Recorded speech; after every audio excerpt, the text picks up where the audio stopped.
Chapter 21.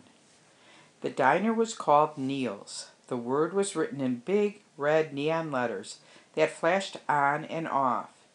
Inside, it was warm and bright and smelled like fried chicken and toast and coffee.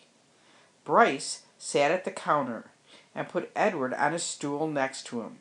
He leaned the rabbit's forehead up against the counter so that he would not fall. "What you gonna have, sugar?" the waitress said to Bryce. "Give me some pancakes," said Bryce, "and some eggs. And I want steak, too. I want a big old steak, and some toast and some coffee." The waitress leaned forward and pulled at one of Edward's ears, and then pushed him backwards so that she could see his face. "That your rabbit?" she said to Bryce. "Yes'm, he's mine now. He belonged to my sister." Bryce wiped at his nose with the back of his hand. "We're in show business, me and him." "Is that right?" said the waitress. She had a name tag on the front of her dress.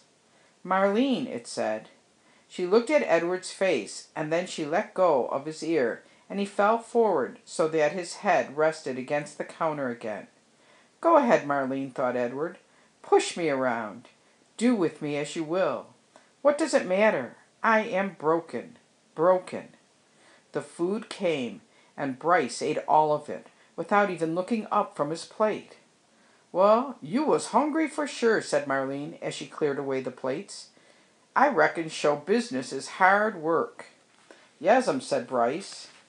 Marlene tucked the check under the coffee cup. Bryce picked it up and looked at it, and then shook his head.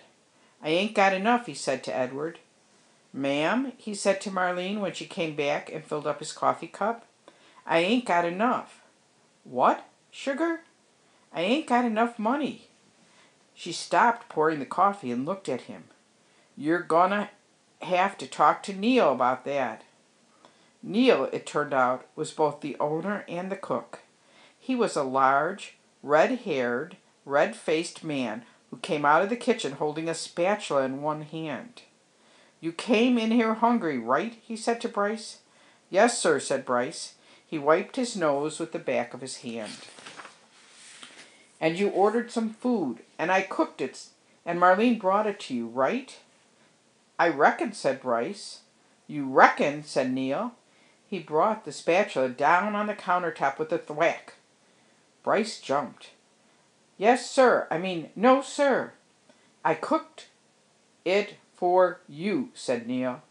"Yes, sir," said Bryce. He picked Edward up off the stool and held him close. Everyone in the diner had stopped eating. They were all staring at the boy and the rabbit and Neil. Only Marlene looked away. "You ordered it. I cooked it. Marlene served it.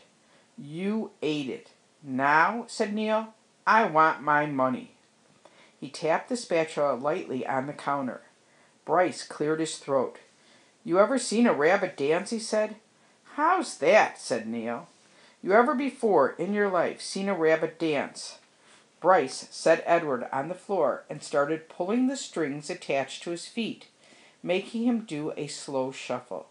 He put his harmonica in his mouth and played a sad song that went along with the dance. Somebody laughed.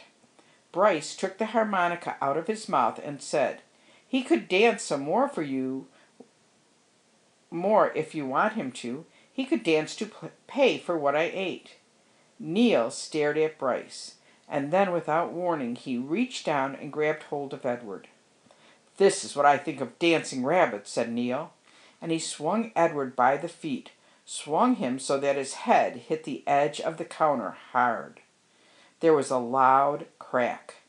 Bryce screamed, and the world, Edward's world, went black.